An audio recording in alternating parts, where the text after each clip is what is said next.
What is up, subscribers? It is I, the Sound Alchemist, back at it again, bringing you 40 facts on the Warhammer 40k universe. This time, we will be continuing the 40 facts on the vehicles of the Orcs.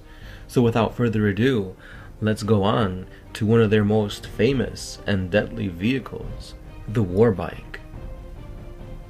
Orc Warbikes are ramshackle devices created from as many parts as possible. They are designed and maintained by the mech boys to fulfill two important Orky urges: to move as fast as possible and to make as much noise while doing so. These bikes are more than a method of delivering orcs into combat. They also serve as a weapon platform for their so-called Daka guns. The Ork Warbuggy is a two-man fast attack vehicle.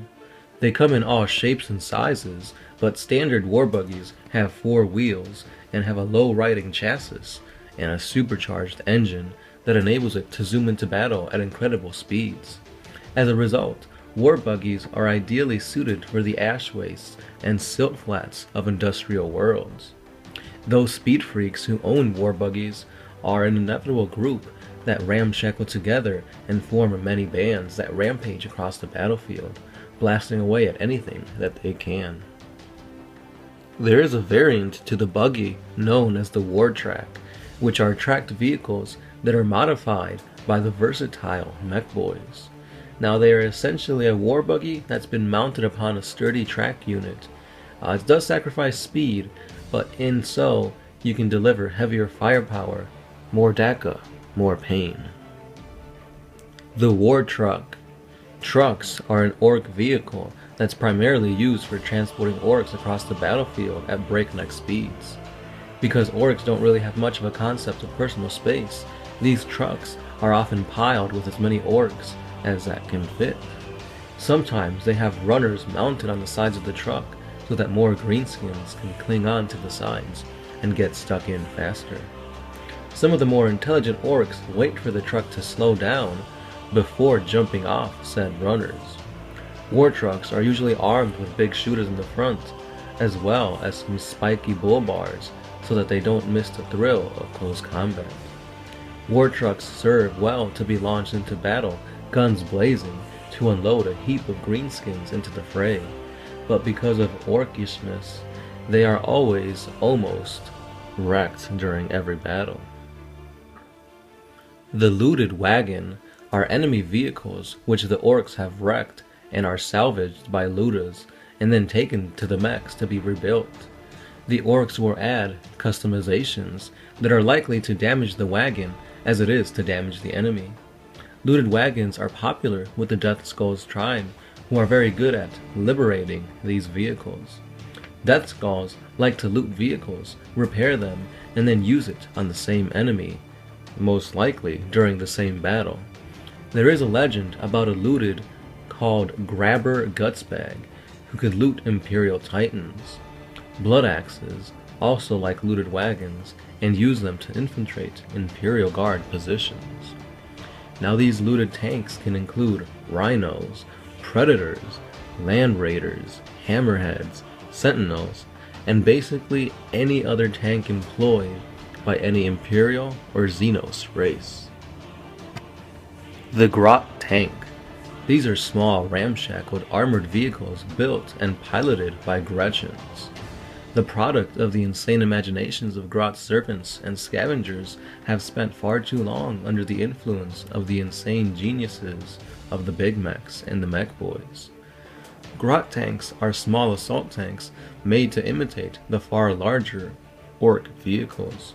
Although they are small, they are very dangerous since most people just ignore them.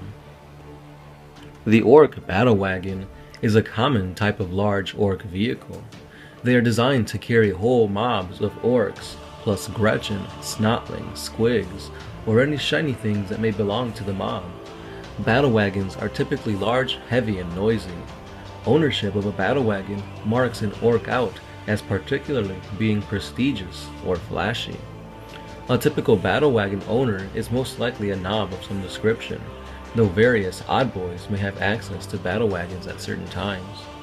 War bosses often mount themselves and their immediate retinue in battle wagons when traveling to battle. Like all Ork vehicles, battle wagons do not conform to a set standard, although the mech boys of the Orcs do tend to lean towards building their battle wagons based around an initial chassis design that is somehow known to them almost instinctively. These battle wagons usually wield a cannon, a zap gun, a lava, or a lifted dropper, along with an array of dakas. And now onto a little unknown gem known as the Flacco Truck. A Flacco Truck is an Ork anti-aircraft vehicle, essentially a war track equipped with a varying number of Flacco Daka guns.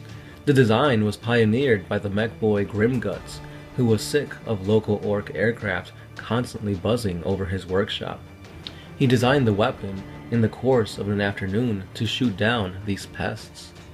Firing the same explosive glowy bullets used by flash kits, Flacco tracks are often fired by Grot assistants and are capable of filling the skies with hundreds of rounds per minute, making them a grave threat to any aircraft that ventures into its line of sight. The Ork Battle Fortress. They are used by richer and more powerful Ork war bosses as super heavy assault vehicles and mobile command center.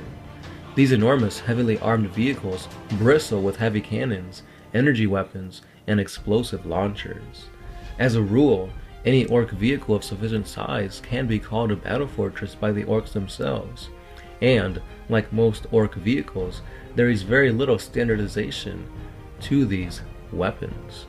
They are highly customized, though several variants exist, such as the Death Rolla and the Skull Hammer. Nonetheless, these vehicles are a match for any enemy counterpart on the battlefield, short of a Titan. Ork mech boys consider the construction of a battle fortress to be one of their greatest achievements. The Kill Blaster. The Kill Blaster is an Ork heavy assault tank that specializes in rapid anti-infantry firepower. The Kill Blaster is armed with an imposing array of big shooters, rattler cannons, and rapid-firing cannons, collectively referred to as the Giga Shooter. The Kill Burster is another Ork heavy tank designed for urban fighting and siege warfare. Similar in appearance to the Kill Blaster, this tank is all but armament. The Kill Blaster mounts a huge cannon capable of destroying bunkers, buildings, fortified positions, and sometimes, with a lucky shot, Titans. The Ork Kill Crusher. These miracles of Orkish mechboy fabrication are alarmingly complex creations, high-sided and heavily armored. Their internal spaces are filled with a massive hydraulics, pistons, mechanized loader gubbins, and a very large, extreme temperamental engine. These are all tended by the frantic ministrations of numerous grots who keep the rattling monster tank going with constant hammer blows, polishing, and judicious applications of oiler squigs. The tank's main gun is its Crusher Cannon, a heavy, high-velocity weapon capable of firing a variety of different shells. And lastly, we have the Orc Submersibles. These submersibles are thick-hulled and crewed submarines that are heavy-duty enough to negotiate even the harshest depths of oceans and the storm-racked seas of Xenos planets. They feature a vast hold able to house large mobs of Ork infantry. When the vehicle emerges from the depths, usually behind enemy lines, its great metal doors grind open and whole mobs of Orcs pour forth, hooting and hollering as they splash through the shallows to engage the enemy from an unexpected quarter. Orc submersibles are typically equipped with a bunch of torpedoes, artillery pieces known as sea cannons, and sometimes a bunch of big shooters with which they support deploying troops once they've maneuvered into position. And that's all the lore I've got for you this time.